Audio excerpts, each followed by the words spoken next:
Hello बच्चों, नमस्ते। कैसे हैं आप सब लोग? उम्मीद है शानदार, जिंदाबाद, जबरदस्त होंगे और आपकी तैयारी बहुत अच्छी चल रही होगी। आपको इतना मालूम है कि भाई एएलपी इस साल की पहली वैकेंसी है। रेलवे का कैलेंडर जो आगे आने वाले महीनों में जारी होगा। हालांकि पिछली बार ये एएलपी की वैकेंसी 2024 में जनवरी में आ गई, लेकिन इस बार ये अप्रैल में आई है। तो पिछली बार के मुकाबले अगर मैं देखूं तो 3 से 4 महीना ये कैलेंडर लेट है। पर इस कैलेंडर की ये सबसे पहली भर्ती है। इसके बाद अगर पहले वाले की बात करूं तो पहले टेक्निकल की भर्ती आई थी, तो उम्मीद है कि एएलपी के बाद आपको टेक्नीशियन वाली भर्ती भी देखने को मिलेंगी। उसके बाद फिर इनका क्रम रहा था आरपीएफ वगैरह का, तो हो सकता है वो भर्तियां भी देखने को मिले। ठीक है, लेकिन अभी हम कैलेंडर की इस पहली भर्ती की बात करने वाले हैं।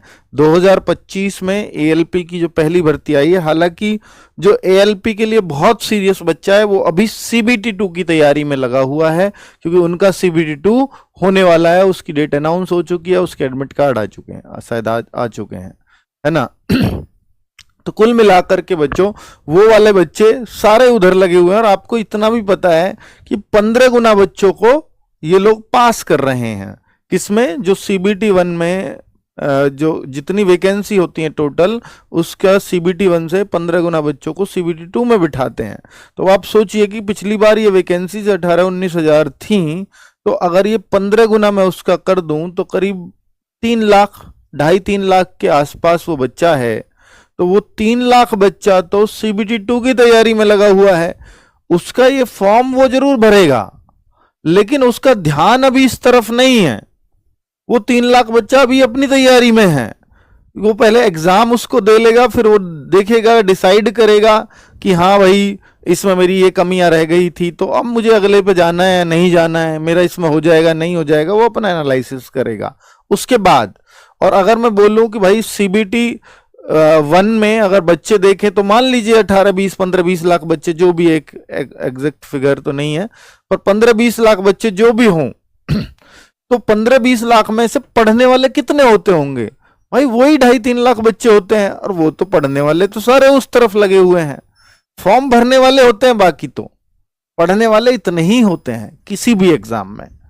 ठीक है, तो कुल मिलाकर के आपसे इस बात के माध्यम से ये कहना चाह रहा हूं कि आपकी ये वैकेंसी जरूर पहले बार से आधी हुई है। मैं मानता हूं इस बात को, ये 10,000 ही हो गई ऑलमोस्ट, पर ये उतनी कम भी नहीं है कि आप ये सोचो कि सर इसमें तो हो ही नहीं पाएगा।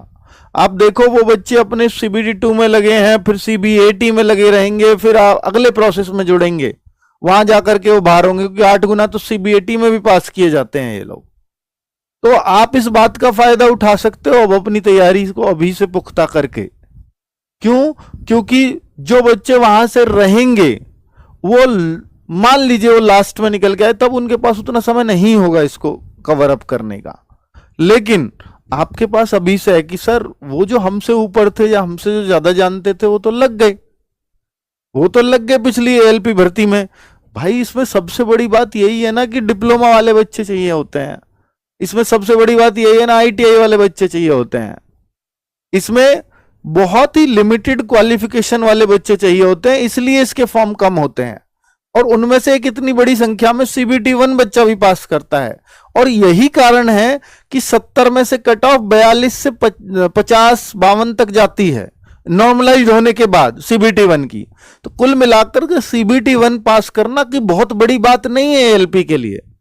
मुख्य बात होती है कि सीबीटी 2 कौन पास करता है और सीबीएटी कौन पास करता है, वो सिलेक्शन लेता है। तो आपका टारगेट सीबीटी 1 कभी होना ही नहीं चाहिए, आपका टारगेट होना चाहिए सिलेक्शन इसमें। तो उसके लिए आपको सीबीटी 2 और सीबीएटी दोनों मजबूत करने होंगे, तब एएलपी में सिलेक्शन मिलेगा। ठीक है, तो इसलिए मैंने थंबनेल पे लिखा है कि इन तीनों की तैयारी के लिए आरडब्ल्यू आपके साथ रहेगा हर एक स्टेप पर। केवल सीबीटी 1 में लेकर के आ जाता तो प्री पास करा के मैं क्या ही करा लूंगा आपसे, सिलेक्शन तो नहीं है ना वो। वहां तो अब आप देखो 10,000 का 15 गुना बच्चे वहां पास होंगे, 1.5 लाख बच्चों को वहां पास किया जाएगा। 1.5 में तो वैसे ही नंबर आ जाएगा सबका। सोचो ये 1.5 लाख वैकेंसी होती कौन रहता, तो 1.5 लाख में तो आप आ ही जाओगे, है ना। तो क्योंकि लिमिटेड क्वालिफिकेशन से फॉर्म भरा जा रहा है, वही लोग फॉर्म भर सकते हैं जिनके पास ये डिग्री है। तो 1.5 लाख ही, तो 1.5 लाख पढ़ने वाले इतने ही होते हैं, और कोई 42-50 कट ऑफ 70 में से जा रही है, पेपर नॉर्मल आ रहा है, तो ये कौन सी बड़ी कट ऑफ है? इसको कोई भी क्लियर कर जाएगा अगर थोड़ा सा भी बच्चा पढ़ ले तो। मेन है कि CBT2 और CBAT इसको कौन बेहतर करता है, सिलेक्शन उसका होता है। ठीक है बच्चों। अब अगर आपको बोलूं कि भाई इसके फॉर्म आ चुके हैं, तो फॉर्म देखिए 29 मार्च से इसके फॉर्म चल रहे हैं, सॉरी 29 मार्च को इसका नोटिफिकेशन आया था। जो फॉर्म की डेट है वो 12 अप्रैल से चल रही है, और 11/5 लास्ट डेट है, 11 मई। और लास्ट में मत जाना, कई बार लास्ट में साइट हैंग हो जाती है, क्योंकि बहुत सारे बच्चे लास्ट की तरफ भागते हैं, क्योंकि जो अभी CBT2 की तैयारी में लगे हुए हैं वो भी लास्ट में ही भागेंगे इसके लिए। तो वो सब एक भीड़ इकट्ठा हो जाएगी, पता लगी साइट ही बिजी हो गई है उस दौरान। ठीक है, रेलवे तैयार नहीं होता है कि वही इतने बच्चे लास्ट में एकदम से आ जाएंगे, या उनकी साइट इस काम के लिए तैयार नहीं होती है। फिर आप पता लग रही है रात को 3 बजे बैठ के फॉर्म भर रहे हो, 2 बजे बैठ रहे हो, और तब भी बिजी चल रही है। ऐसा होता है बच्चों। ठीक है, ये स्थिति मैं आपको पहले बता रहा हूं। 9970 वैकेंसीज है, 18 से 30 साल एज है। एज की छूट की कोई बात इसमें नहीं की गई है, और ना उम्मीद है। मैं पहले भी वीडियो में साफ साफ कह चुका हूं कि झूठी उम्मीदें देने से कोई वो नहीं होता, और इस बार कोई उम्मीद थी भी नहीं और दी भी नहीं है। ठीक है, तो 18 से 33 साल आपको OBC, और SC ST 18 से 35 साल, ये एज क्राइटेरिया है। लेवल 2 की वैकेंसी होती है।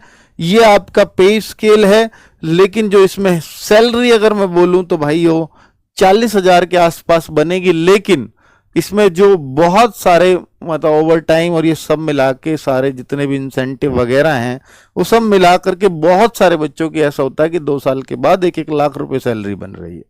ऐसा होता है, ये इकलौती वैकेंसी है। ठीक है, सरकारी सैलरी 1 लाख मिल रही हो तो और क्या चाहिए भाई।